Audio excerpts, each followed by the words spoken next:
미국의 핵 추진 항공모함 중에 니미츠호라는 이 항공모함이 있습니다. 비행기가 70여 대가 착륙할 수 있고, 그리고 전체 그 탑승 인원이 4천여 명 정도가 됩니다. 이 항공모함이 니미츠라는 이름을 이제 얻게 된 것은 1886년도에 이 니미츠라고 하는 해군 제독의 이름을 딴 배의 이름입니다. 이 니미츠라고 하는 분은 독일계 미국인이었는데, 처음에는 웨스트 포인트 이 육군 사관학교로 입학을 하기를 원했었습니다. 그러나 당시에는 그 웨스트 포인트에 입학하려면 이 상원 의원의 추천이 있었어야만 했습니다. 그러니까 이 상원 의원이 내가 추천할 인원이 다 찼으니까 자네는 해군으로 입대를 하는 것이 어떻겠나, 이렇게 제안을 받습니다.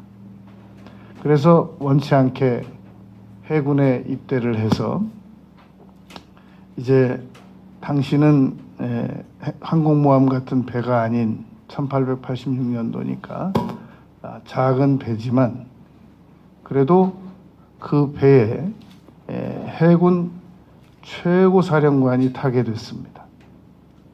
그런데 갑자기 기내에 안내방송이 나오는 겁니다. 내일 대장께서 우리 전군 앞에서, 우리 해군 전원 앞에서 이 연설을 하실 계획인데, 계급장이 망가졌다는 겁니다. 혹시 지금 이 배 안에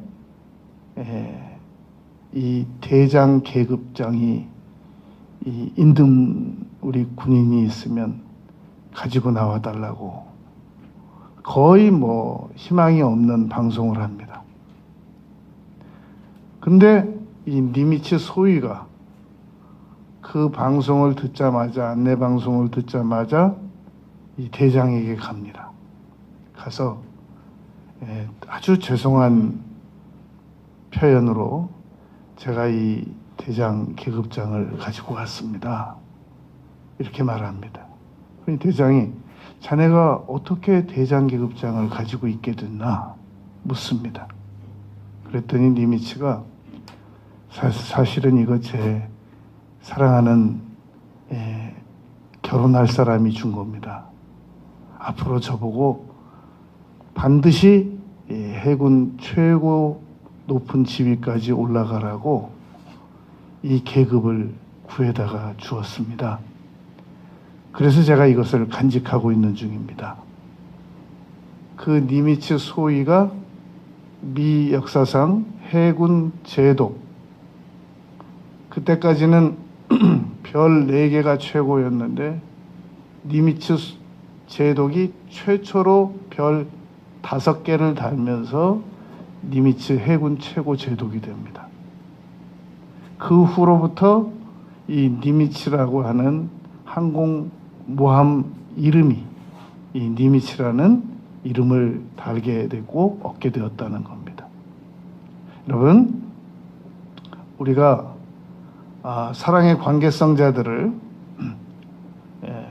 어느 훌륭한 사람을 만들고 싶으면 먼저 그 상징물을 구하시기 바랍니다.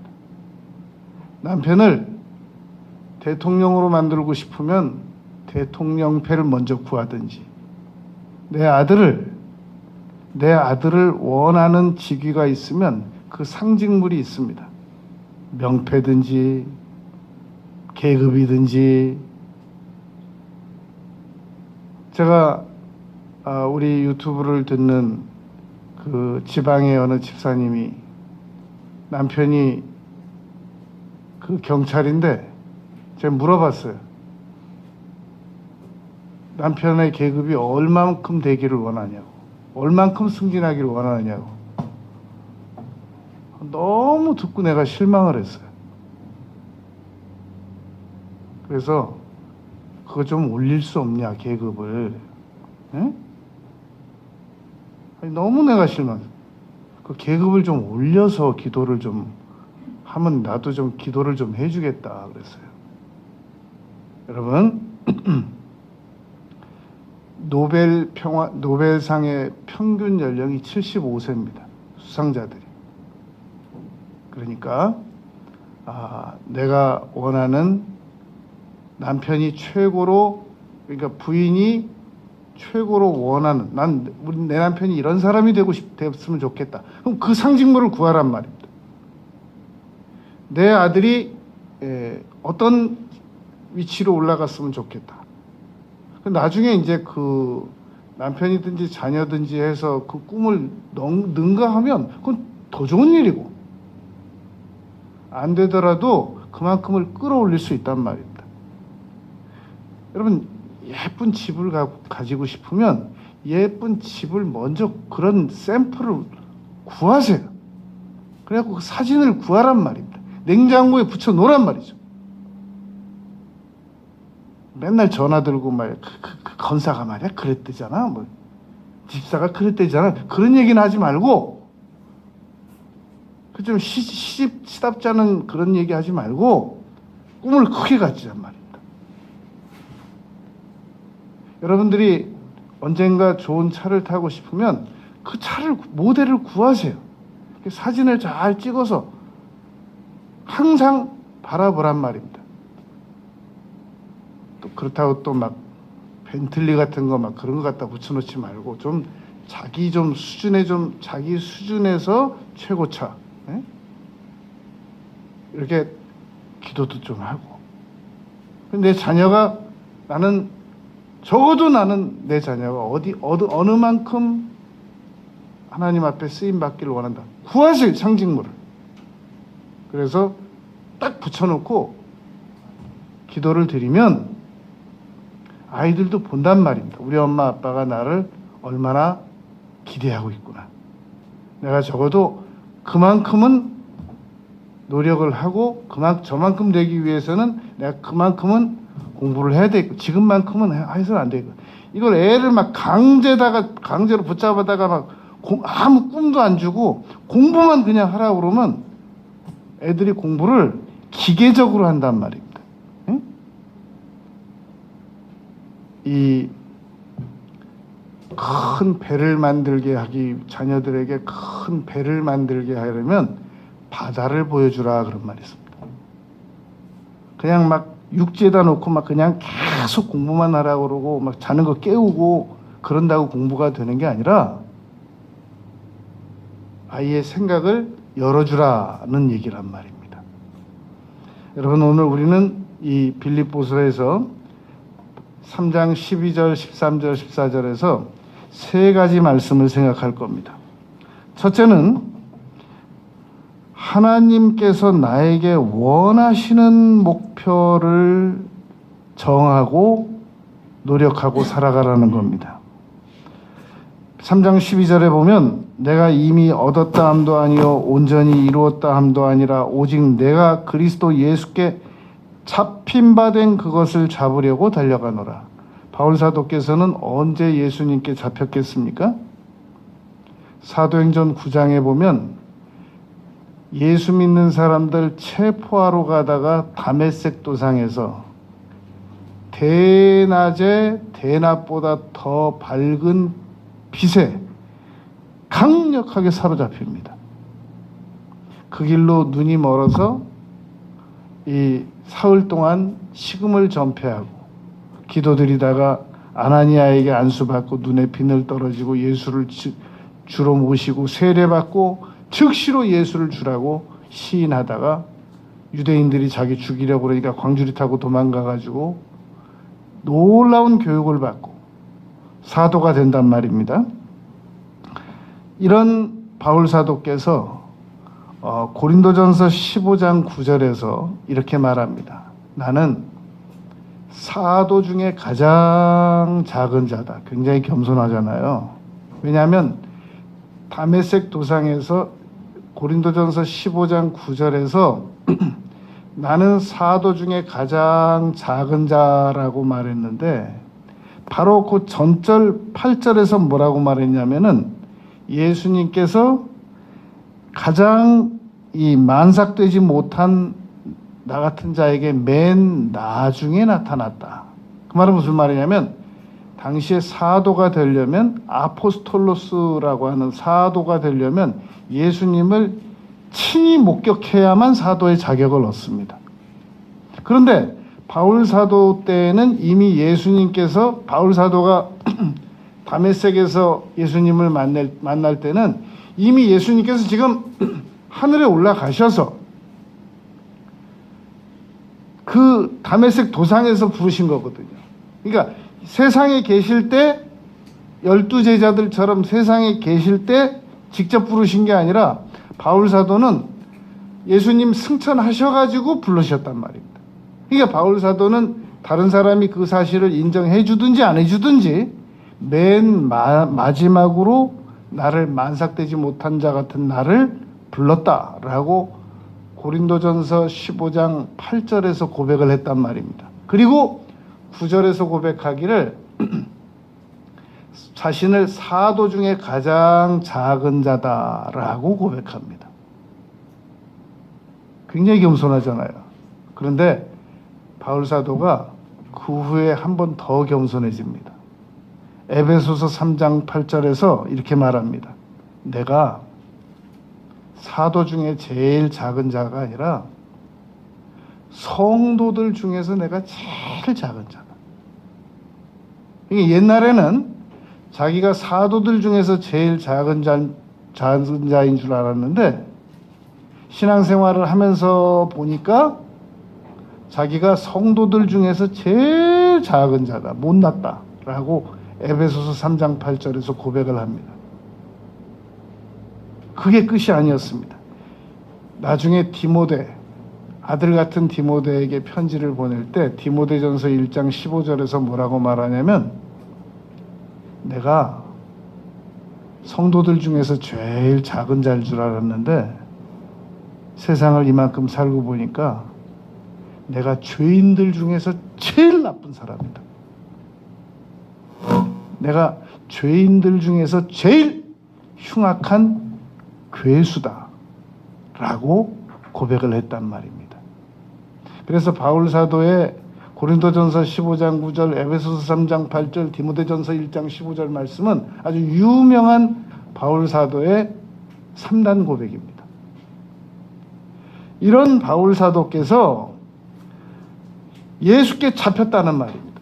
그러면 예수님께 잡히기 전에는 바울 사도는 무엇이 꿈이었는가? 바울 사도께서 예수님에게 붙잡히기 전에는 아주 유명한 이제 랍비가 되는 거였습니다. 당시에 바울 사도는 충분히 그 위치에 올라가고도 남을 수 있는 그런 아주 학자였고 그 길리기아 다소 출신인데 자기는 나면서부터 바리새인이라고 그랬으니까 나면서부터 바리새인이 되려면 양 부모가 다 바리새인이어야만 가능한 일입니다. 그래가지고 길리기아 다소에서 예루살렘으로 유학을 와서 유명한 공부를 한 그런 분입니다. 오늘날도 영어를 잘하고 뭐 또 다른 제2 외국어까지 잘하면 어학에 능통하다고 하지 않습니까? 당시에 바울 사도는 터키어는 기본으로 잘했고 히브리어와 헬라어를 아주 능통하게 잘했습니다.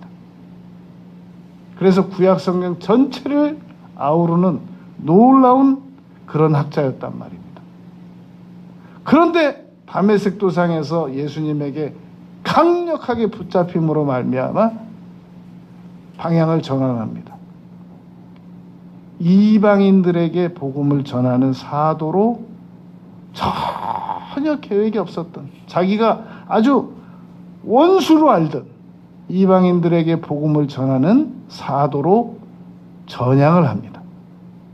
그래서 예수께 잡힌 바 된 그것을 잡으려고 달려가노라 라고 고백할 수밖에 없었단 말입니다. 여러분, 너무나도 많은 사람들이 하나님께서 자신에게 원하는 방향이 아닌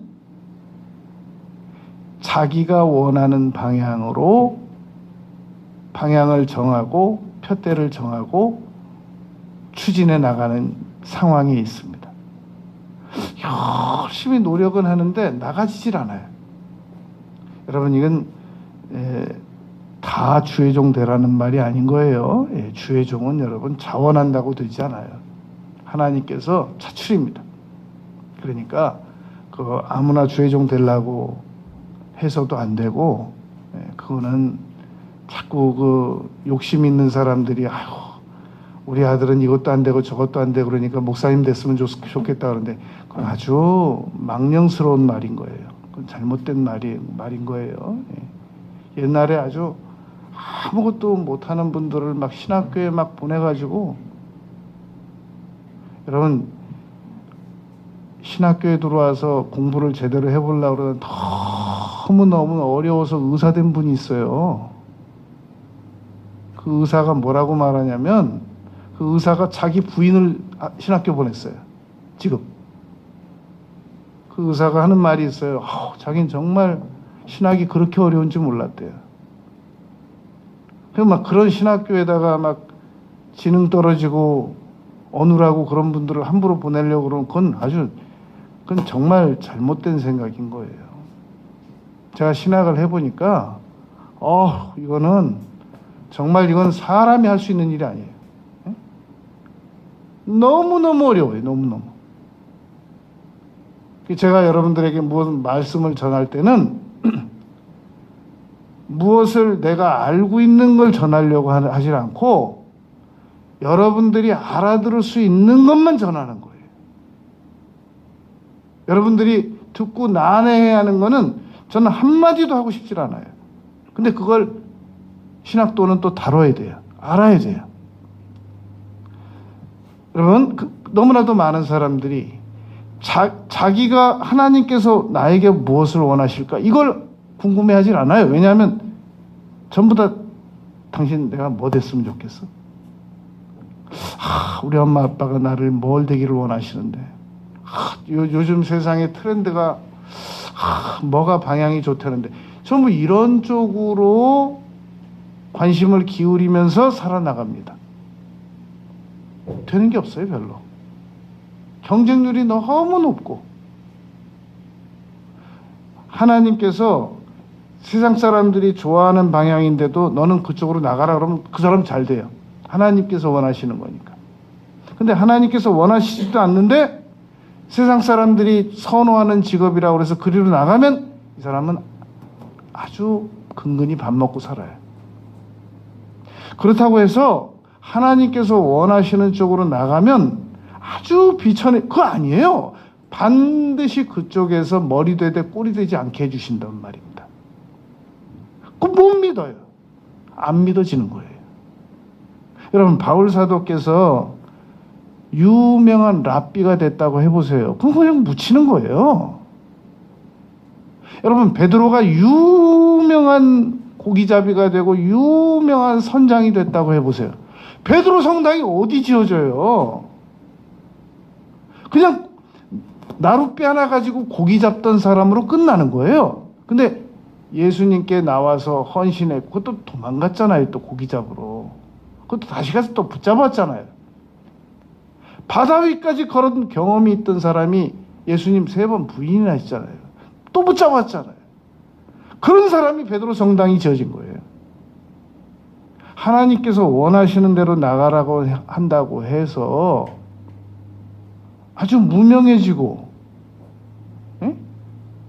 그렇지 않아요. 허드슨 테일러라고 하는 선교사는 그 형님이 유명한 의사였습니다. 그 유명한 의사 집안에서 형은 의사인데 이 선교사 한다 그러니까 집안에서 아주 괄시가 심했습니다. 지금 세계 인명사전에 보면 허드슨 테일러의 이름은 분명하고 그 의사인 형은 이름도 몰라요. 그러니까 여러분,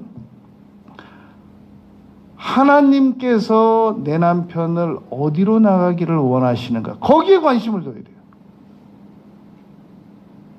하나님께서 내 아들을 어디로 나가기를 원하시는가? 거기에 관심을 둬서 그리로 내보내면 반드시 유명해집니다. 절대 후회하지 않습니다. 요즘에 말이야, 그건 돈이 안 된다. 그쪽으로 나가가지고는. 그런 인간적인 생각을 가지고 있는 사람들은 두고 보세요. 나중에 근근히 애들 밥 먹고 살게 만들 테니까. 두 번째, 13절에 보면 형제들아 나는 아직 내가 잡은 줄로 여기지 아니하고 오직 한 일, 즉 뒤에 있는 것은 잊어버리고 앞에 있는 것을 잡으려고. 특별히 여러분 여기 뒤에 있는 것을 잊어버리고 라는 말은 회개는 좋은 것이나 후회는 건강을 상하게 하고 후회는 자존감을 떨어뜨리고 그럽니다.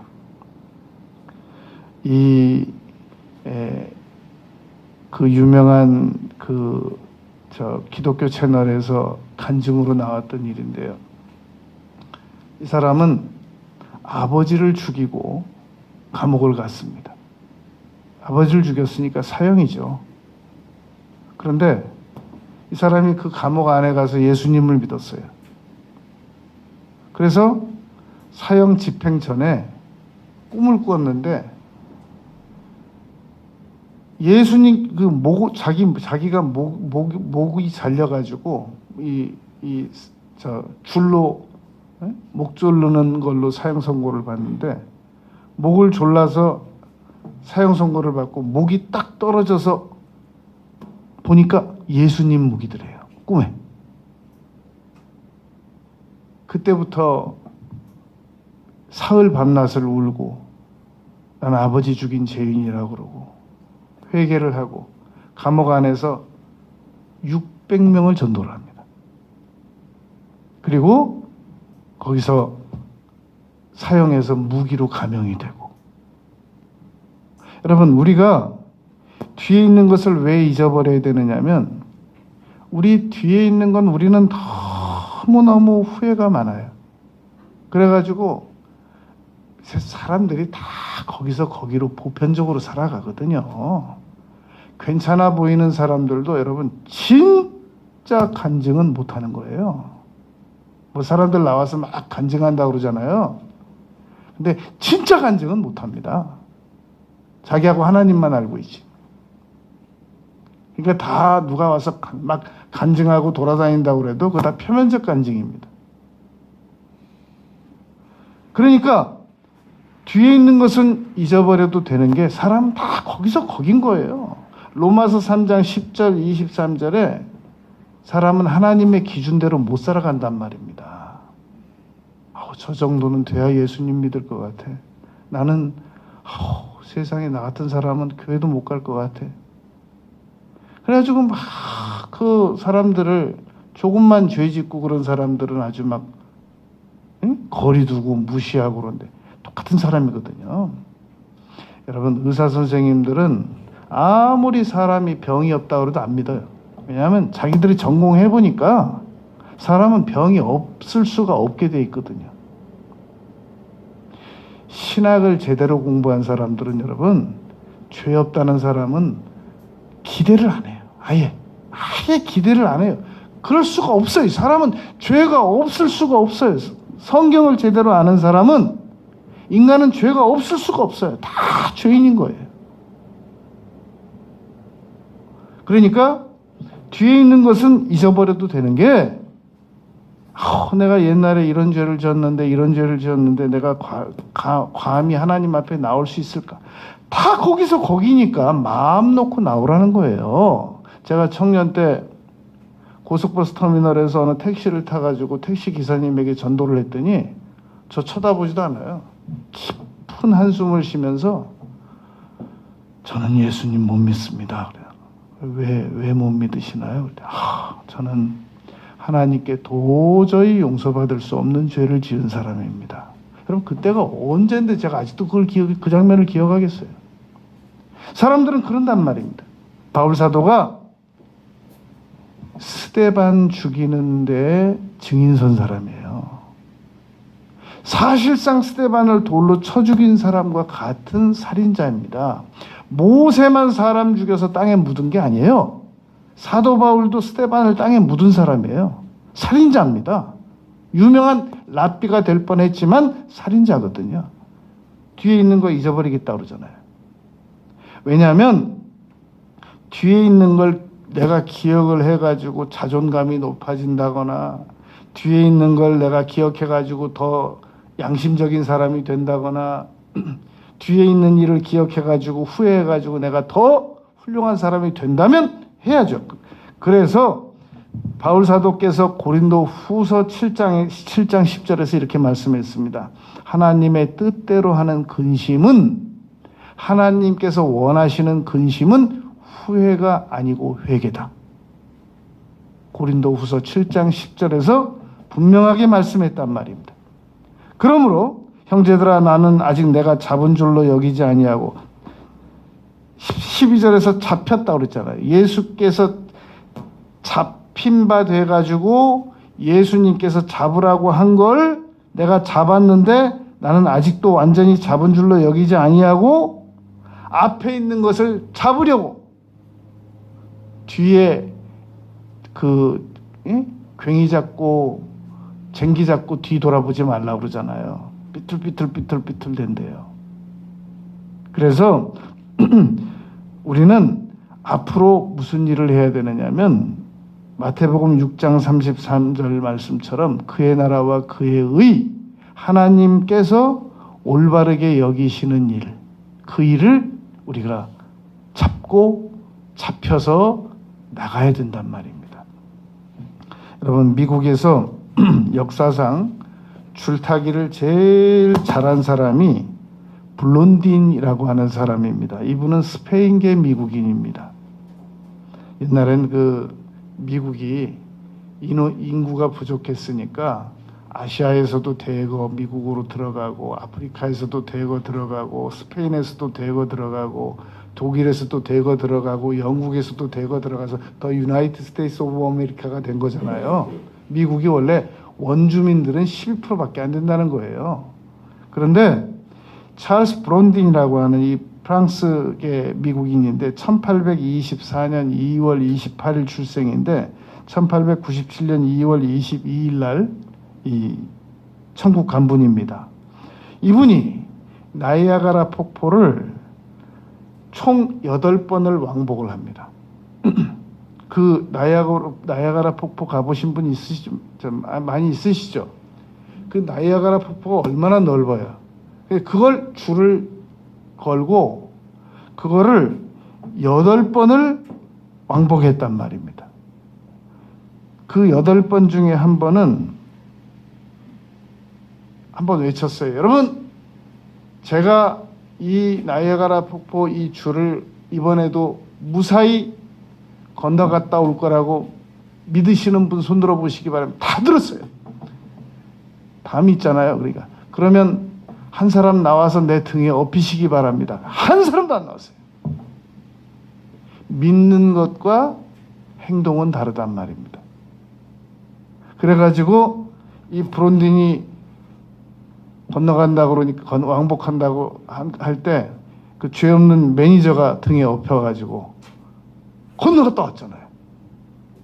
이분이 이 줄 위에서만 지낸 키로수가 16,000km랍니다. 서울 부산을 이 30번 왔다 갔다 한 거리입니다.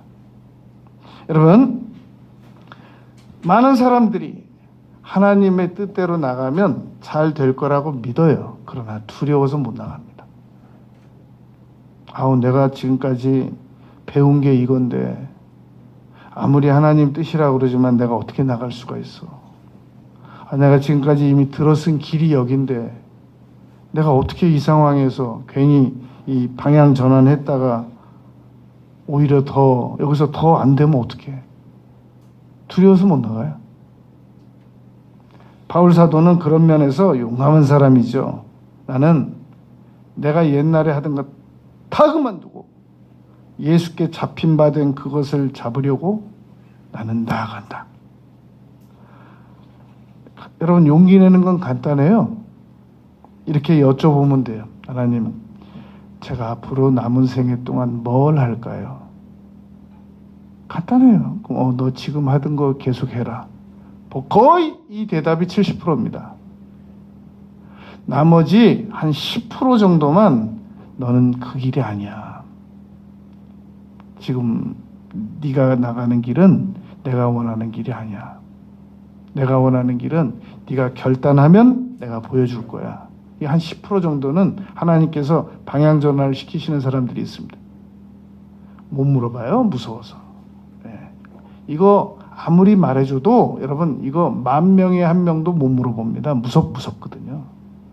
지금 내가 하고 있는 일, 지금 하는 일도 지금 은근히 어렵게 와서 이게 지금 여기서 근근히 지금 나오는 게 내 수입원이고 이거 갖고 밥 먹고 살고 애들 간신히 학교 보내는데 하나님께서 그래 그럼 너 내 뜻대로 할 거야? 그럼 지금 하던 거 그만둬.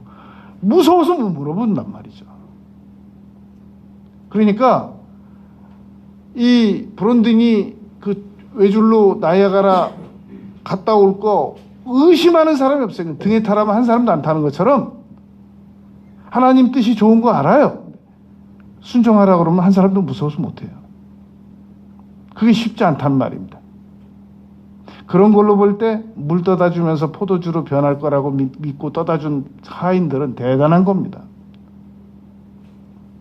세 번째, 오늘 14절 말씀 보면 남은 생애 동안 하나님께서 원하시는 일을 위한 강력한 꿈을 가지고 살아가는 겁니다. 하나님께서 원하시는 일을 위한 강력한 꿈입니다. 내가 원하는 강력한 꿈이 아닌 겁니다. 그게 푯대입니다. 14절.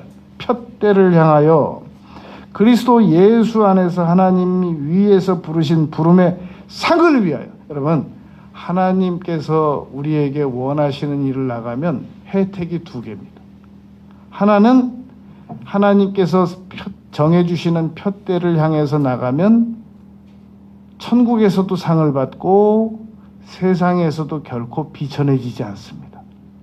왜냐하면 아니 저 사람은 어떻게 저렇게 저 일을 저렇게 잘해내지?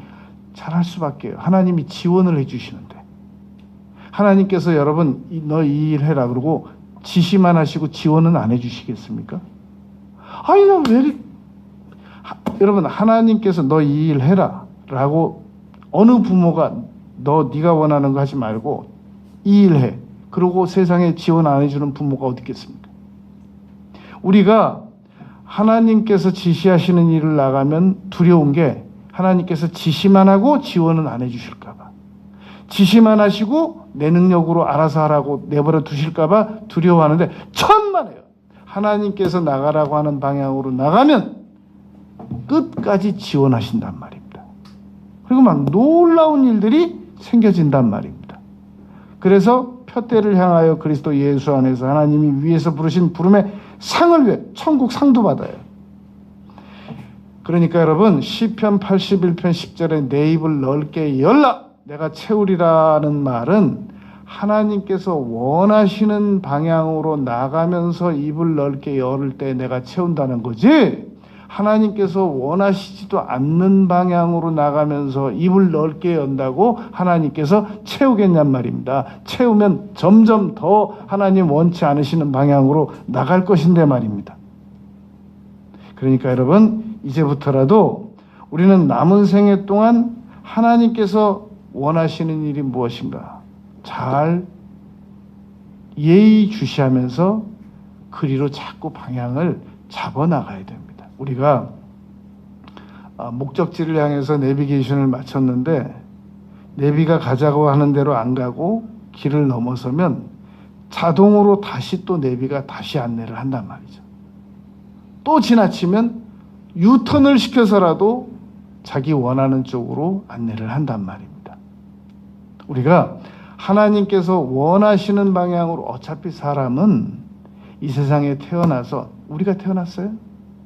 사람은 하나님께서 원하시는 장소에서 태어나서 하나님께서 원하시는 장소에서 불려갑니다. 하나님께서 원하시는 방향대로 살다가 가야 됩니다. 요한복음 1장 6절 하늘로부터 보내심을 받은 사람이 있으니 곧 요한이라. 거기 자기 이름을 넣으면 되거든요. 우리가 여러분 위의 것을 생각하고 땅의 것을 생각하지 말라라고 골로새서 3장 2절에서 말씀했습니다. 이 얼마 전에 뉴스를 보니까 카터 대통령이 99세가 되셨다고 그러잖아요. 빌리 그리함 목사님도 99세를 못 살다 가셨어요. 카터가 그냥 해군 출신이에요. 최고 사령관도 아니에요. 목화밭 가꾸던 분입니다. 땅콩 장사라고 그러잖아요. 그래서 미국에서 대통령이 됐습니다.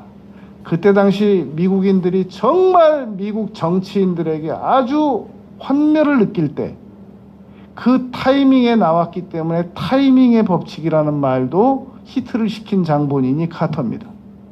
두 번째 연임에서 떨어진 이유는 그 타이밍은 안 맞았었는데 자기가 나갔다가 떨어졌다는 거죠. 카터가, 제가 애틀란타 가가지고 그 카터 기념관을 가봤습니다. 그냥 땅콩 장사만 해가지고는 절대 지어질 수 없는 그 기념관이었었습니다. 그런데 그런 기념관을 두고도 카터는 헤비타드를 하러 돌아다녔습니다. 여러분, 이 헤비타드라고 하는 것은 이 부인 로잘린 여사와 함께 1984년부터 시작된 그런 단체인데요.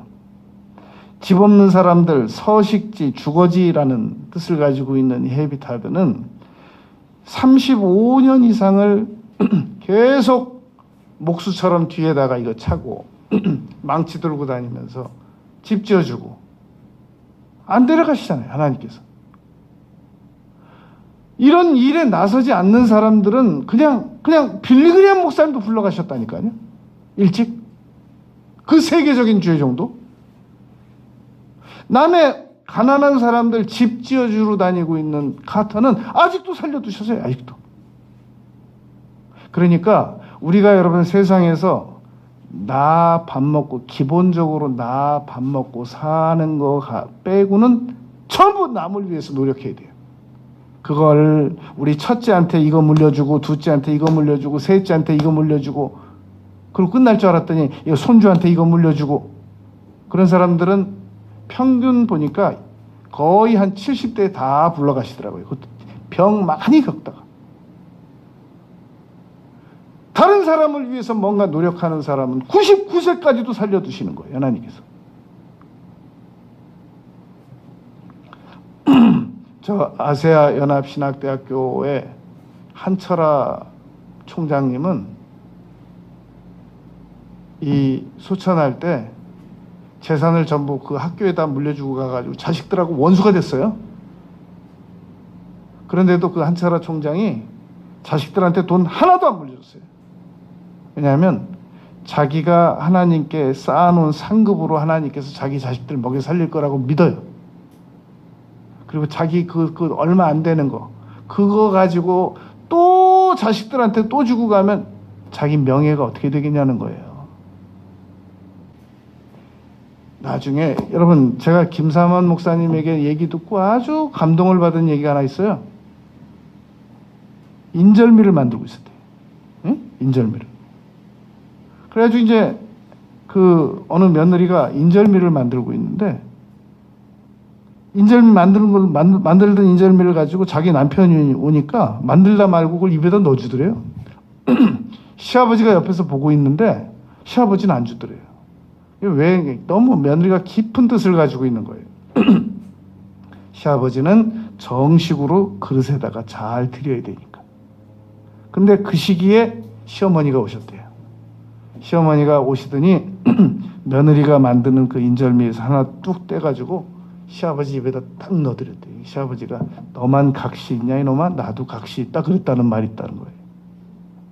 그러니까 나중에 정식으로 차려주는 건 정식으로 잘하고 그리고 지금 떼주는 건 지금 떼주고 언젠가 하나님의 일을 잘 해보고 싶으면 1,000원부터 시작하세요.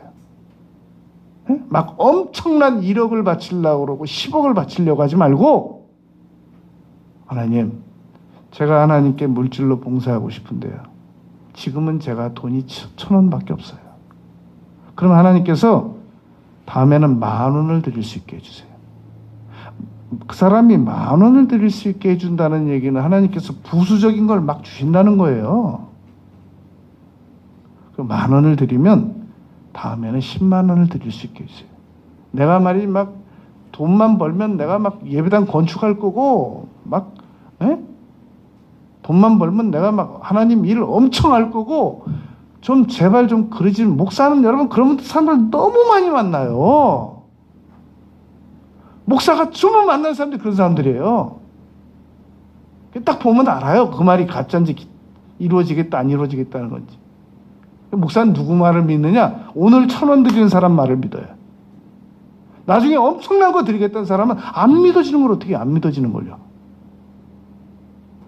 그러니까 남은 생애 동안 내가 하나님을 위해서 원하시는 강력한 일을 하겠다고 하는 그 꿈을 사로잡아야 된단 말입니다.